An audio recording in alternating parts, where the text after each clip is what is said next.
In this video we're going to learn how to integrate Leaflet.js with Django, and we're going to learn how to display maps and add markers to maps based on data from the server that we expose in a JSON script template. We're also going to learn how to dynamically add markers to maps on user click events, and we're going to learn how to send coordinates to the server to find the closest point to where the user has clicked, in other words the closest station to where the user has clicked, and then draw a line between where the user clicked and that station. So a very simple mapping application using Leaflet.js and Django. Let's get started. Now there's some starter code here in GitHub on this repository, so I'll link this below the video and you can clone that repository. And I have that open in VS Code here. It's a Django application, and what we're going to do is go to the base.html template and we're going to clear out what's in here, and we're going to add the import for Leaflet.js at the top. So let's go to the Leaflet.js documentation here, and as you can see it's an open source JavaScript library for mobile friendly maps.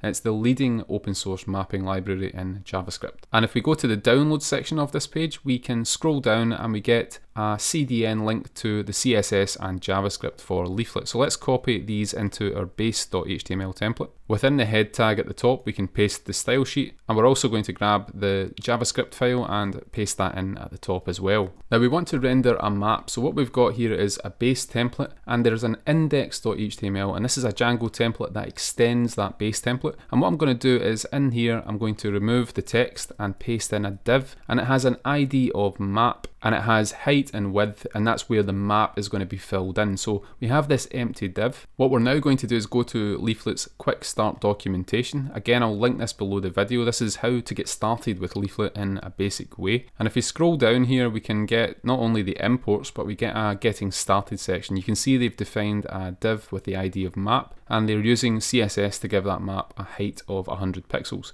Now to set the map up, that's this section here, we need to write some JavaScript code. So what we're going to do is we're going to go to index.html, and I'm going to define a script tag, very simple script tag here. And normally you would extract this maybe to a JavaScript file, but for this video we're just going to write the code in line. And if you go back to the documentation, you can see that it's creating a variable called map here, and we have access to this object called L. It's just the letter L. It's very similar in some ways to how jQuery is exposed through the $. Leaflet's object is represented by this L. So I'm going to copy this line here, and we're going to paste that here in the script tag, and you can see that the Leaflet object L has a function called map, and we pass to that a parameter. That's the ID of the element where we want the map to be placed, and in our case it's just the ID of map. And then we call the setView function on that map, and we can set it to a center location and give it a zoom level. So that's the map object. If we go back to the documentation, what we need to do next is basically copy this code here. Now Leaflet maps, they need a tile layer, and in the case of this code it's an OpenStreetMap tile layer. So what we're going to do is just paste that below the map call, and then we can go to our page. So first of all, let's run the server, and once Django's development server is running, we can go to localhost 8000, and you can see we have this map that's centered on the city of London, and it has a zoom level of 13, and that's the second parameter to the setView function. So this is working fine. We have a Leaflet map in a Django application. Now what we're going to do is a continuation of two previous videos that I did, and this is a self-contained video. You just need to get the starter code from GitHub, and you don't need to follow the previous videos. What we're going to do is we're going to plot marker data for electric vehicle stations in the US state of Connecticut. So we have in our Django starter code a directory here called data, and that contains a CSV file, and we also have a management command here called load stations that is going to load in that data, and it creates a bunch of rows based on this model called EV charging location. So we're going to stop the server, and we're going to run python manage.py migrate, and that's going to create the database from the migration files. Once we've done that, we can then call our custom management command, and that's load stations.py. We don't need the .py at the end actually, so we'll just call load stations, and that's going to bring all that data into our database. So now we have a bunch of these electric vehicle charging locations in the database. What we're now going to do is plot them on our Leaflet map. Now this is a map of London. What we need is a map of Connecticut. And we also need a different zoom level for this to be most effective. So what we're going to do is go back to the index.html, and in this JavaScript, this call to the setView function, I'm going to replace that with these coordinates here. And you can Google the center location of the US state of Connecticut if you'd like to get that. For me, it was these two here, and we also set a zoom level of 8. So if we save that file and we run the Django development server again, if we go back to the page and refresh, we should now see that this City of London map is now centered on the US state of Connecticut. So let's now get round to plotting the markers that we have in the database in this map. Let's go to the views.py file, and at the top from the core.models, we're going to bring in that electric vehicle charging location model. And if we look at that model, you can see that we have 3 different fields. We have a station name, latitude, and a longitude. Now what we're going to do is go back to views.py, and we're going to fetch all of these objects from the database. So let's create a variable here called stations, and it's going to be equal to EV charging location.objects.values. And the .values function basically gives us back a query set of dictionaries rather than model objects. And the 2 keys that we need in that dictionary are the latitude and the longitude from the model. So this gives us a query set of dictionaries. Let's say that we only want the first 100 dictionaries. And let's say that we want to convert the query set to a list of dictionaries instead. And the reason that we convert the query set to a list is because a list is well understood by JSON. And we're going to serialize this data to JSON using the JSON script template tag and then pass it to the leaflet map. So just to be clear what this stations variable actually represents, let's print it out to the terminal, or rather let's print the first 2 of these out. And if we now go back to our page and refresh, we should see in the terminal that we have a list of dictionaries that contain 2 keys, the latitude and the longitude for each model. So let's remove this print statement, and we're going to redefine the context here. Rather than an empty dictionary, we're going to add a key called stations that maps to this list of dictionaries. So now we have a list of dictionaries in the context. Let's go to index.html, and just below the div tag at the top, we're going to use the JSON script template filter to take the stations that we've just added to the context and convert that data to JSON data within our HTML. And we can give that an ID of stations JSON. Now, if you're not familiar with this JSON script template tag, I did a video on this, and there was also a very good blog post on this topic by Adam Johnson, so I'll link those below the video. But what this is going to do, if we go back to the page and refresh, if we inspect the HTML that's generated on this page, we should now see that there is a script. So let me expand this, and within our div we can expand, and you can see that we have this script with an ID of stations JSON, and it's of type application/JSON. And this script contains the JSON data for all of our EV charging stations, the latitude and the longitude. So what we can now do is within the JavaScript we can get a reference to this ID, and we can parse the JSON and then access this data within our JavaScript code. So let's close the console, and we'll go back to our index.html, and at the bottom here what I'm going to do is we're going to create another variable, and let's call this variable stations, and it's going to be equal to the document.getElementById function, and the ID that we want to get is the stations JSON, and that's what this is here. It provides an ID to the script tag, and then we can call the .text content to get the actual text content, and all we need to do then is wrap that in brackets and call the JSON.parse function. That will take that text content and it will parse it into JavaScript objects that we can then use in this JavaScript code. And once we have the stations, what we can then do is, I'm going to leave a comment here. For each station we're going to add a marker to the leaflet map.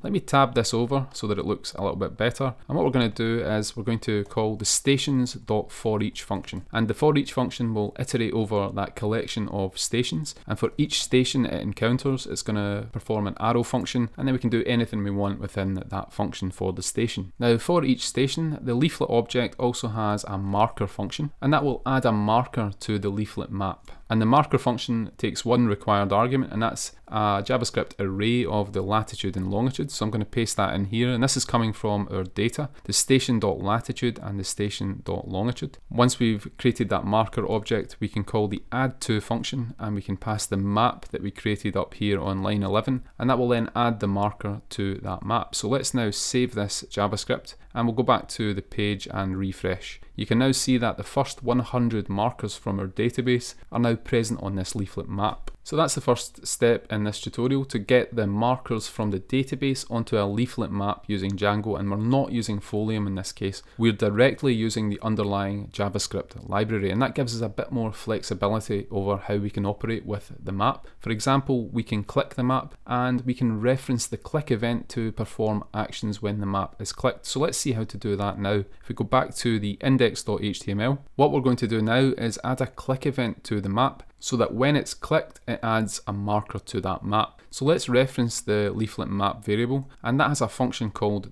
.on, and then we can pass a named event to that function, and in our case that's going to be the click event. The second parameter to the .on function is a callback function, and that can take the event as a parameter, and then within the body of the function what we're going to do is add a marker at the location. But first of all, let's console.log the event, and it has a property called lat_long, and what that should hopefully give us is the latitude and longitude of the position that has been clicked on the map. So let's go back to our web page, and we're going to refresh this page and bring up the browser console. So the browser console is at the bottom of this page. What we're going to do is zoom in, and I'm going to click a particular location here, and you can see that when we reference the event's lat_long property, what it's doing is printing out a JavaScript object containing the latitude and the longitude. So that will happen for any area in the map that we click. If we zoom out and go to the middle of the ocean, we get a very different latitude and longitude, but it is different each time that you click. So what we're going to do now is we're going to add a marker to the leaflet map at the position that the user has clicked, and after that we're going to then draw a line from that position to the nearest electric vehicle station. So let's now go back to VS Code, and on the click event, rather than console logging, what we're going to do is add a marker at this position. Again, it's very similar to what we did before. We call the leaflet.marker object, and to that we pass a JavaScript array, and it's going to be the event.lat_long.lat and then the event.lat_long.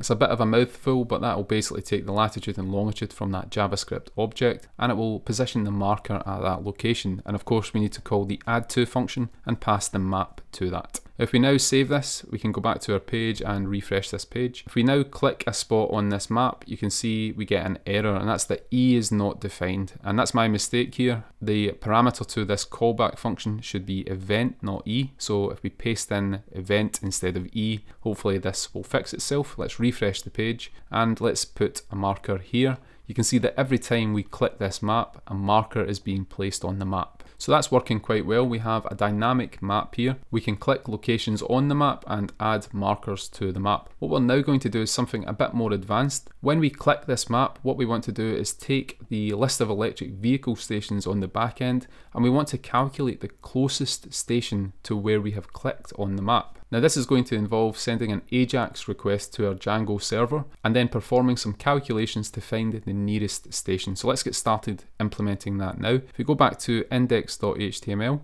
on the click event, rather than just adding the marker, we're now also going to send a fetch request to our Django server, and we're going to send that to a particular URL. And that URL is going to be /get_nearest_station, and we're going to attach two query parameters to that so that the backend can pick up these values. The first one is going to be the latitude, and what I'm going to do here is actually change this string to a JavaScript template string. And you can do that by replacing the standard quote with a forward tick like this, and don't forget to close that off as well. And what this means is that you can refer to variables directly within the string, similar to format strings in Python. So let's use the $sign and then the curly brackets here, and we're going to reference a variable called lat, and we're going to create that in a second, but let's now attach a different query parameter, and we'll attach the longitude so that the server can pick up that as well. And here we're going to pass another variable called longitude. So let's now set up these variables latitude and longitude.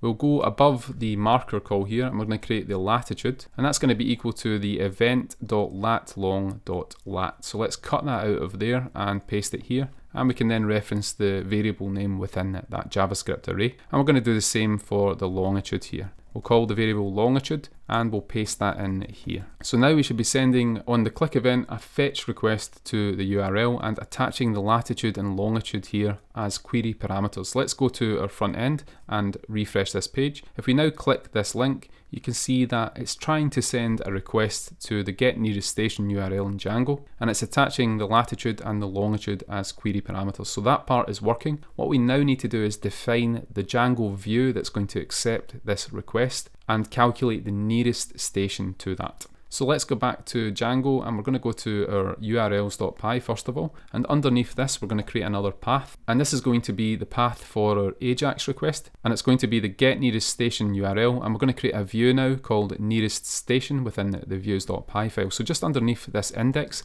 let's create that new view. It will take the request as an argument, and before we write this view at the top, I'm going to import from Django's HTTP module the JSON response that we're going to use in a second. What we want to do to start with is just get the latitude and the longitude from the request get parameters. So let's start with the latitude, and that's going to be equal to request.get, and then we can call .get on that. That's a dictionary.get method, and get the latitude key from the query parameter. And I'm going to copy that line and paste it just below, and we're going to change the key to longitude in this case, and we can copy that key name and paste that here. So we now should be getting the latitude and the longitude from the URL. If we print these out to the terminal, we can test that out. And from this view at the moment, we're just going to return an empty JSON response dictionary. So let's save the view and go back to our page, and we can refresh this page. Now, when we click the map, a request is being sent to our backend. If we go to the backend here, let's make the terminal a little bit bigger. You can see the request has come in, and you can see here that we have a latitude and a longitude being extracted from the URL and printed to the terminal. So this section is working here. We have the latitude and the longitude. Now the hard part is to calculate the nearest electric vehicle station to this latitude and longitude. So how do we approach this task? Now what I'm going to do is use a library called GeoPy. If we go to the documentation for this library, you can see that it's a Python client for popular geocoding web services. And among other things, if we scroll down here, you can see that we have a measuring distance section, and there's a distance module within this GeoPy library. And we can use that, as you can see here, to calculate the distance, the geodesic distance, between two latitude-longitude pairs. And that will give you back distances, a named tuple of distances in either kilometers or miles or other values as well. So we're going to use GeoPy. To use it, we need to actually go to the terminal and install it. So let's install that with pip. It's going to be pip install GeoPy. Now this is a Python library for geographic data. It's not particular to Django, so we don't need to add it to installed apps or anything like that. But at the top of the view file, what we're going to do is from geopy.distance, we're going to import that geodesic function that is calculating the distance. And if we go back down to the nearest station view, what we're going to do is we're going to put the latitude and the longitude from the URL into a tuple, and we're going to call that user location. So this is the location that the user has clicked as a tuple, a two tuple of latitude and longitude. And below that, we're going to create an empty dictionary here called station distances, and that's going to track the distance from each station in our database to the user's location. And below that, we're going to create a for loop, and we're going to say for station in, and we're going to use a statement here from the ORM. It's going to be electric vehicle charging location .objects.all, and we're going to index into the first 100 as we did above here. So for each one of those stations, we're going to perform some logic to calculate the distance from the user location to that station, and we're going to store that within this dictionary here.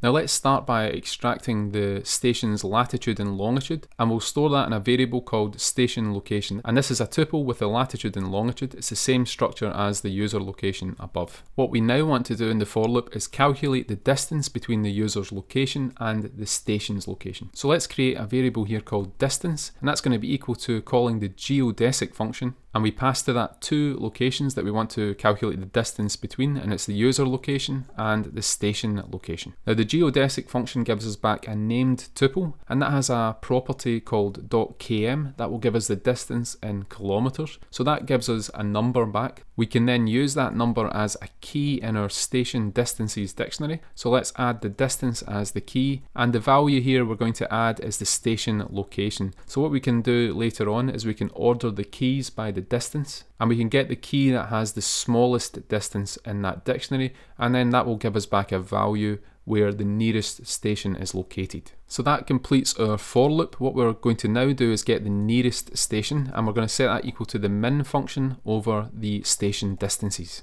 That will give us the key that is the smallest value in those keys in that dictionary. In other words, the key of the minimum distance. And actually I'm going to rename this variable. I think a better name for that is minimum distance. Now once we have that minimum distance, we can then use it to index into the station distances dictionary. If we index in at that minimum distance, we get the coordinates of the closest station to the point where the user clicked. We can then store that in a variable called station coordinates. And the final thing to do in this view is replace this JSON response and add the two keys, the coordinates, which will map to these station coordinates, and also the distance from that station to the user's location. So we're returning 2 bits of data as JSON. We can then accept those in our JavaScript code if we go back to index.html. When we send the fetch request, we can then call the .then function because fetch returns a promise. And the way that this works with fetch is that we get back a response. We then convert that response to JSON data, and that will return another promise. Once that has been converted, we get back a result. And again, there's a callback function, and that's what's executed on that result. So what we're going to do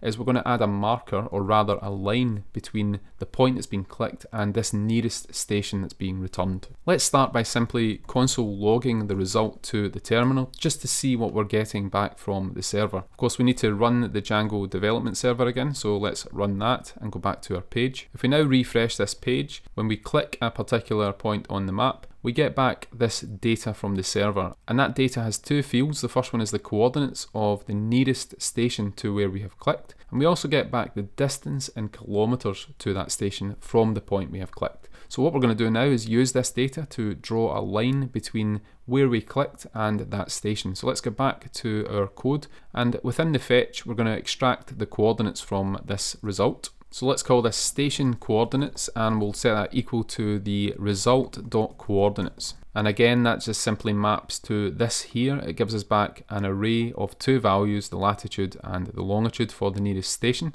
Once we have that, what we're going to do is we're going to reference the latitude and longitude that the user clicked, and we're going to draw a line between the 2 points. So let's go to the documentation for Leaflet. At the top here we have a section for the docs, and here we have a bunch of options for Leaflet's documentation. If we scroll down, we have a section on vector layers. One of them is the polyline. We're going to draw a polyline between the 2 stations. So what we're going to do is reference this documentation, and you can see that the top level Leaflet object L has a function called polyline, which is used to draw a line between different points. So we're going to reference that here within the results of the fetch call. Let's create a variable called polyline, and that's going to be equal to the L.polyline function. Now before we write the parameters to that, I'm actually going to extract the latitude and longitude where the user clicked, and that's going to be called user coordinates, and we'll say that's equal to lat and longitude, and these are variables coming from line 25 and 26. Now the first parameter to the polyline function is going to be the user coordinates and the station coordinates in a list. So we have a list of 2 in our lists, and we're going to draw a line between the 2 points. Once we have that, we can then, as we did with the marker, call the add2 function and pass the map to that. Now that we've done that, we can save our JavaScript and we can go back to the page here. And if we refresh this page, now if we scroll in a little bit, we see that when we click a particular point, it's now adding the marker and drawing a line between that marker and the nearest electric vehicle charging station, and it's correctly calculating that. And if we go up here a little bit and click round about here, we get the nearest station drawn to that. And this will work no matter how far away you are. If we click up here, we get the link to the nearest station in Connecticut. So this is now working. We can click anywhere on the Leaflet map and we're taken to the nearest station. So this is not going to replace Google Maps anytime soon, but it's not a bad representation of how you can use Leaflet and how you can use back-end server technologies in order to create these maps and create cool effects such as calculating the distance and adding dynamically to the map. So let's refresh this page, and we're going to do one last thing in this video. Now you might have noticed that we're also in the view, in the Django view, returning the distance to that station from the user's location. What we can do is add a pop-up to the Leaflet map, and we can display how far away the user is from the nearest station. So let's see how to do that. We can go back to index.html, and the code we're going to add is in the click event, and that's going to be within the fetch call here. So we're going to add some new lines here, and let's go back to Leaflet's documentation, and you can see there's a section here for UI layers, and we're going to click the pop-up. And what we can do is basically copy this code here, and we're going to amend this in our function. So let's paste that in and fix the formatting. And again, the pop-up function is defined on the top level leaflet object, and we're calling setLatLong, and we're going to set this equal to the user's latitude and longitude location, basically where they clicked on the map. And then what we're going to do is we're going to change the content that's being rendered in this pop-up. And again, we're going to use a JavaScript template string here, and we're going to say nearest station is result.distance kilometers away. So remember, result contains not just the coordinates of the nearest station, but it also contains from our backend the distance to that station. So we can reference that in our JavaScript code, and we say that the nearest station is X kilometers away. So let's see if that works. If we save that and go back to the page and refresh, what happens if we scroll in here and we click, we get this pop-up saying that the nearest station is 12 kilometers away.